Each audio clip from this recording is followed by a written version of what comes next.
Hi again. So this time we're going to be doing a quick review of LXQt, which is, I always call it Qt, but apparently you're supposed to call it Qt.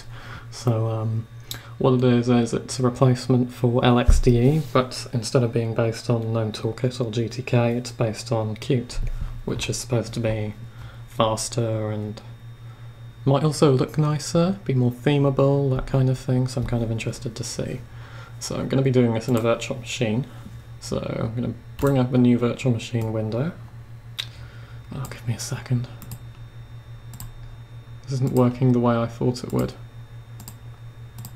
Okay, bring up the new virtual machine window. So we are going to call it... So what I'm testing with is Ubuntu 18.10 because I couldn't find anything better. So Ubuntu, actually let's just call it LXQt. So, call it, yep, Ubuntu. Okay, so I'm going to give it a gig of RAM because that's the minimum recommended. So I'll try and simulate old hardware. I'll give it 15 just in case 10 isn't enough. Okay. So then we'll go through the settings. So I'm going to try and simulate old hardware here. So I'm going to give it one core. And, oh wait, here we are. Okay, so my cores run at 3.2 GHz. So to simulate an old one, I'm going to stick it at 33%, so it will run at like roughly 1 GHz to see how fast it runs. And I'm not going to give it 3D video acceleration. Also like 32 megs of video RAM or something, so not very much. Storage. So I'd select my image, which is here. Not any of those. Ubuntu, here we go. It's kind of big, I thought it would fit on a CD. So we have network, USB 2, fine, okay. Put this on the right desktop so you can see it. I'll just move this out of your way because it's clutter. Okay, so let's try it without installing first, but I will install it. So the hard drive and the image are both on an SSD, so I'm expecting this to start reasonably fast. But we'll see. In fact, I'm not convinced it's doing anything right now. Oh no, there we go. Got these little icons to tell us what's happening, which was nothing for a while then, so I was wondering whether it was going to start. Here we go. Yeah, VirtualBox always messes these boot screens up. I'm sure it looks nicer than that on hardware where it has the drivers. All seems we've installed it.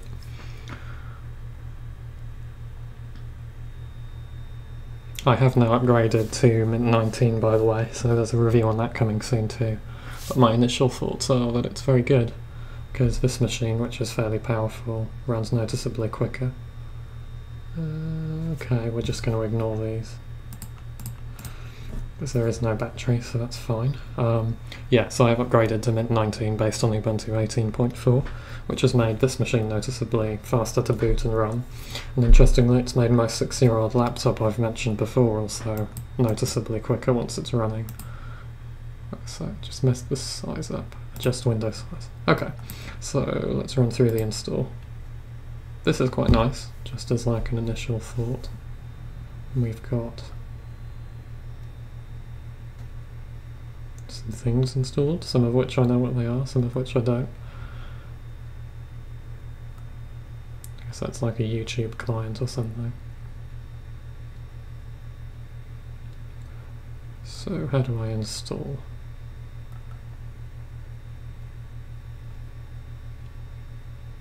Install system, there we go. It came up quite fast, given this is running on a system somewhat like the minimum requirements. Seeing as we're in Britain, I might as well set it to British English. Okay. London. Okay. Check. Keys. Yep, that's all fine. Erase the disk. It's simple. Different, interestingly. I thought it would be like the normal Ubuntu installer, but it's not. But it's simple.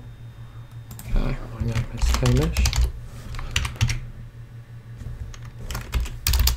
Just make sure it doesn't conflict with anything. Use my usual rubbish password for virtual machines, because it's easy to type.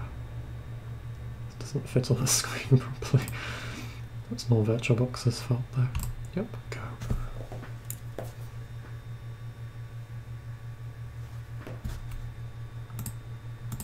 There, no, it's better. But yeah, Mint 19 review, that will be coming soon. Cygwin will be coming soon as well, Cygwin Part 2. So I wanted to see if I could get DD Rescue GUI to run on that, because I realised straight after I finished filming the previous video that I had been doing all of it on a 32-bit system, which is fine, except that 32-bit Linux is about to disappear. So yeah. That didn't help, and it turns out things like GIMP and can't remember what else. Was it Audacity I couldn't get to work? I don't know, but those things work fine on 64-bit Windows, Windows 10 it turns out. Yeah, because I didn't have a 64-bit Windows 7 trial. Yeah. Oh, this is not terribly fast, given my previous experience installing things, but then we are making the hardware worse than it is. So we'll see how fast it is. If it takes ages, I'll just pause the video capture and take you to the end of the install. I think it's going to take that longer. Actually, I can show you a handy little program here. So if I open a terminal, something called IOTop you can install. And what it does is it tells you actual disk read and write and that kind of thing, and what is reading and writing it. So in cases like this, where I know something's happening because I've got these icons here, but I don't know how fast it's happening, this is quite handy. I know it is actually writing a fair amount of data, so it's probably not going to take too long, which is good to know. But yeah, first impressions, this looks quite nice. Like Qt always did look nice, so I guess that's why they called it Qt. But yeah, I'm kind of excited to see how this will look. I also want to look at KDE Plasma Mobile again at some point later, once it's been around for a bit longer. But most of the bugs I found was because I use an NVIDIA graphics card, and it doesn't like it very much. It worked fine with Intel graphics, which is good to know. It worked fine with the AMD Radeon graphics in the laptop as well. So I think it's just an NVIDIA thing.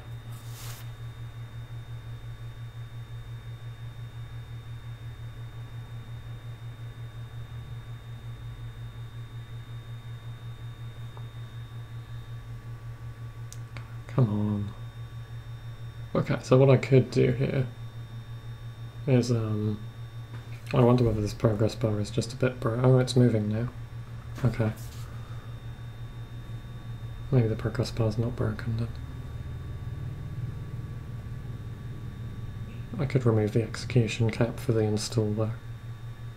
Alright, I'll just pause the video for a minute and I'll unpause it when we get near the end. I'll do that. See you in a minute. Okay. So we're getting there now. That was only actually a couple of minutes. I removed the execution cap, and yeah, it's only been a couple of minutes, so maybe more like 5, 6, 7 minutes with the execution cap. So this is actually a pretty quick install. I'll put the execution cap back on before we reboot though. I'm trying to sort of simulate maybe a Pentium 4 or something like that. Albeit one with an SSD and an incredibly fast optical drive. But yeah, so maybe not that much like a Pentium 4. But yeah, be interesting. So I guess it's checking for updates now or something. I'll do that anyway. Yeah, So this is a daily build, so it should be more or less up to date, but we'll see. It looks nice though. I thought I might as well show how to install it, because this will be how you will install Ubuntu when it comes out, roughly, or maybe almost identically. So, yeah.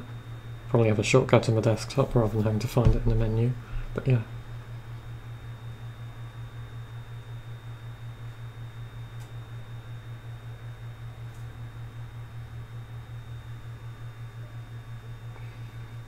Not going to take long now though.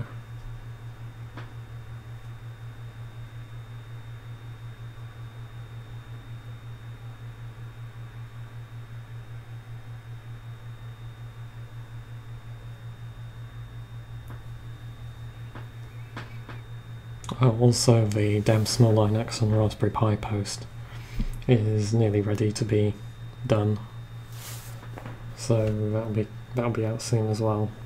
Okay, so I'll put the execution cap back on, so you have like a realistic idea of how long it might take to start up on an older system.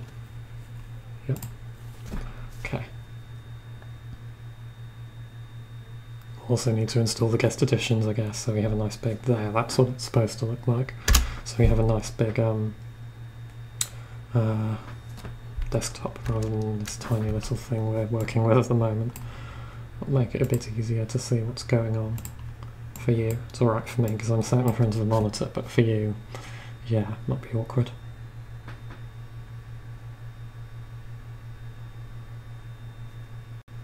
Although I'm imagining this is going to take for long to start. First startup might, but I don't think it will. Yeah, it's not going to take long. And we should automatically log in, because that's what I told it to do. And that's quite a nice wallpaper, if that's what it is.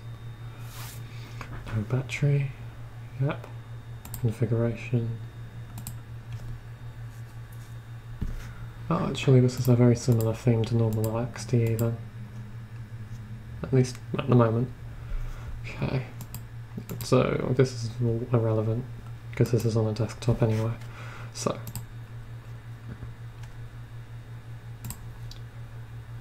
Let's have a look at the login screen. That's quite nice. Session.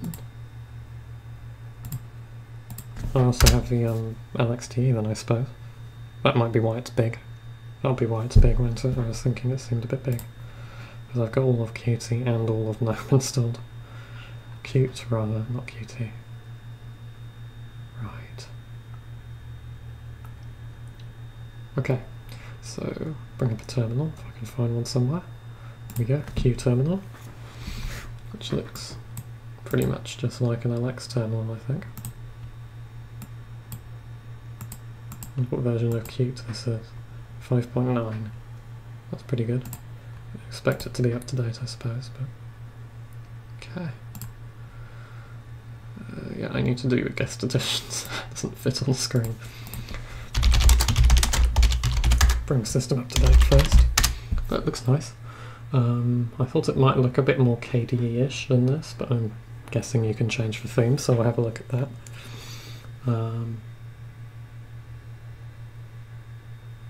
Yeah.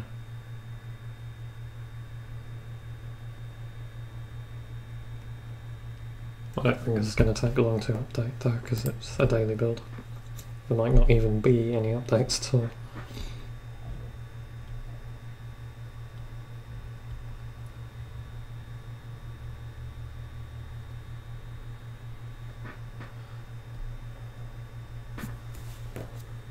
Oh, come on. Okay, so I'll pause the screen capture again so you don't have to sit through this. I'll be back in a minute. Okay, so done the updates, just did the guest editions. So I'm going to set the execution cap again because I cheated and turned it off to make it faster. Because patience.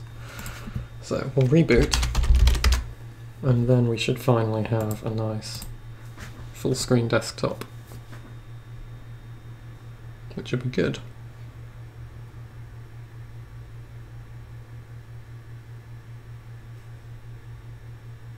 yeah, we do get this weird hang-on booting thing, to the extent where after I did the updates I actually thought I'd broken the machine.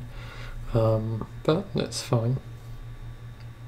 I guess at this point it seems to sit here and not do anything, but it does continue after maybe 10 seconds or 15 seconds of nothing, so I don't know what that's about, but who cares. So yeah, I mean, it's 15 minutes through the video and I haven't done a lot of reviewing yet, but I have shown you what the installation is like and a brief overview of the thing, so yeah, and how fast it installs and that kind of thing on a Pentium 4 type. Here we go. And boots, seems we're rebooting it now, so I think that's pretty cool. Okay. Yay, full screen. Right, now we can do this properly. So, I guess I might as well. Let's have a look at the appearance, shall we? Aha, so here we go. We can have Fusion, Windows. Looks like Windows ME, Plastique, Motif, CDE, GTK2, Clean Looks, Bright. This looks a bit more like Breeze. Okay, so I quite like Breeze, so I'll go with that. Oxygen icons, they're what I use, I quite like them.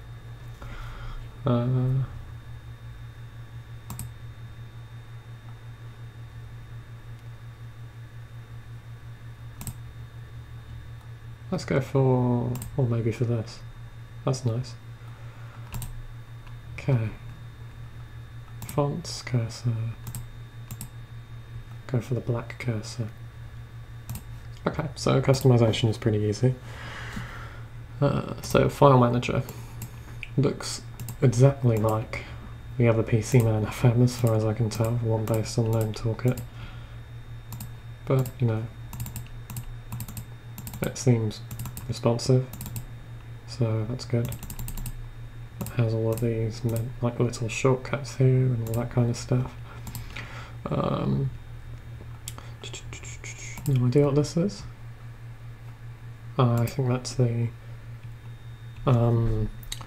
clipboard thing, password manager, calculator, text editor, featherpad.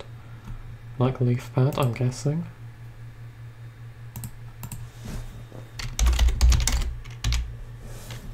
Oh, my keyboard's not working. There we go. Birchbox sometimes does this. Okay, so save this to my desktop.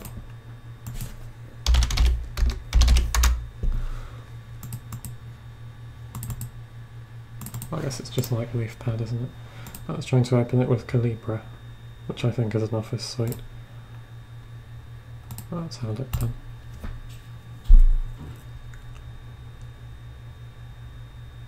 It's a book thing, right, okay. So like an ebook thing. Not sure why it's decided to open a text file with that. Oh, that's interesting. Featherpad, there we go. So, what else do we have? Quite a decent selection of software by the looks of it. Don't know what this is. Don't know whether it will run. Yeah, I don't know how to play this, so yeah, never mind. Graphics. So we have Falcon. Is that a browser? Maybe it's like Epiphany, I think it might be. It's a bit like Firefox as well. But I don't think it is.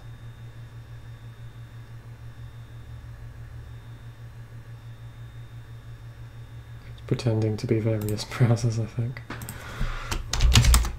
Is Falcon browser. Let's have a look. Spelled that right, didn't I? DuckDuckGo is the default search engine, that's nice.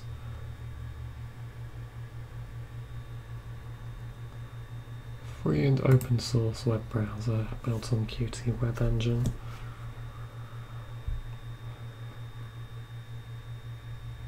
Which is a wrapper for the Chromium core. Okay.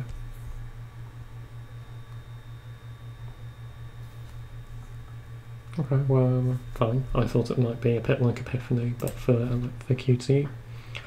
Assuming Epiphany isn't for Qt, I don't think it is. So we have Thunderbird, BitTorrent client, LibreOffice. This is LibreOffice 6 then, because I recognise this splash. Yep, LibreOffice 6. So that's nice. Audacious K3B is what I use to burn DVDs and that kind of thing. So we have Software Center. It's the same one I showed on Plasma Mobile, I believe. So this seems fairly snappy, you know, given this is running on a fake Pentium 4. Okay, this is not so snappy, but it's not terrible, given it's also checking for updates at the same time. So I should probably install something. I'll install this. That's what I use for remoting into this desktop from my laptop if I want to work outside or that kind of thing.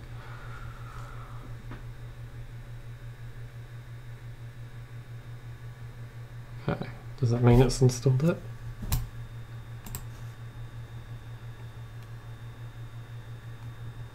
I don't know.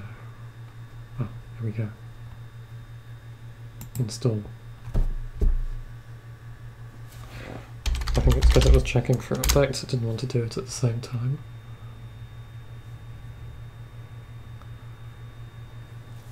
So this is not something specific to LXQt, this is just like a KDE program, but it looks nice and it seems to work pretty well. Even on unstable versions of Ubuntu. Okay. Launch. Okay. Nope. So, yeah. This just, at the moment, sort of looks like LXD is in. It's, oops, not themed beautifully or anything, but it's fine. We also have Muon Package Manager, which, yeah, it's like Synaptic, isn't it? Come on. It's exactly like Synaptic, actually.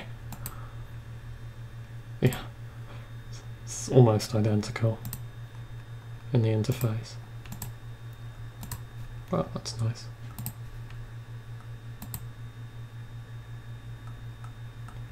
Startup Disk Creator, HTOP, can't remember what that is. QPS, Process Manager.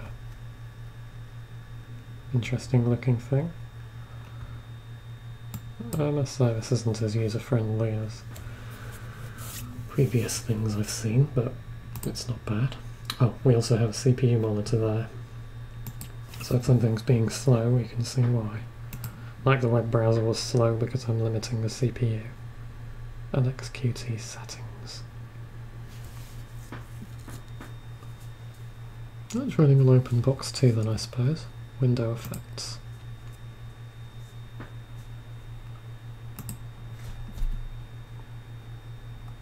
Oops. Oh, I can roll the windows up and all that kind of stuff.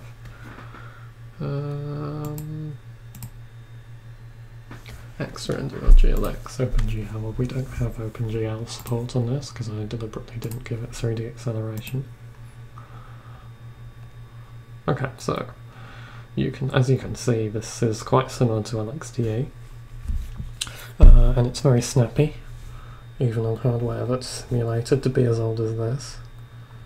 So that's all very good, and things seem to integrate quite nicely with it in general.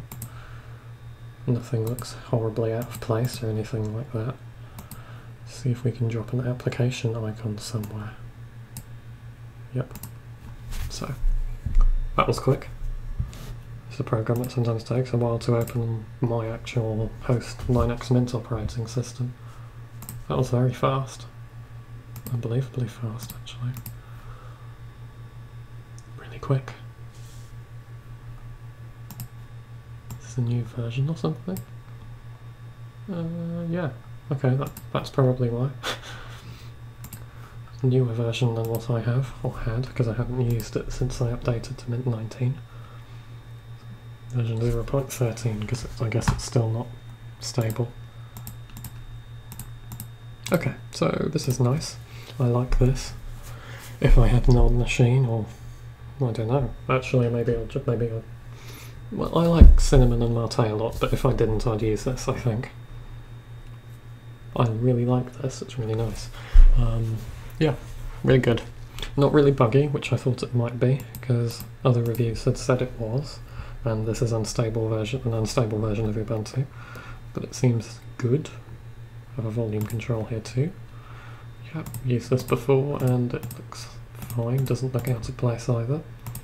So I would say maybe it could do with a nicer theme, but then on the other hand, if you have some of those heavier KDE style themes, that could bog an old machine down. So yeah, some of one, some of the other. It's good though. So next video will be coming soon. Yeah, the Damn Small Linux video might come out before this, or it could be after.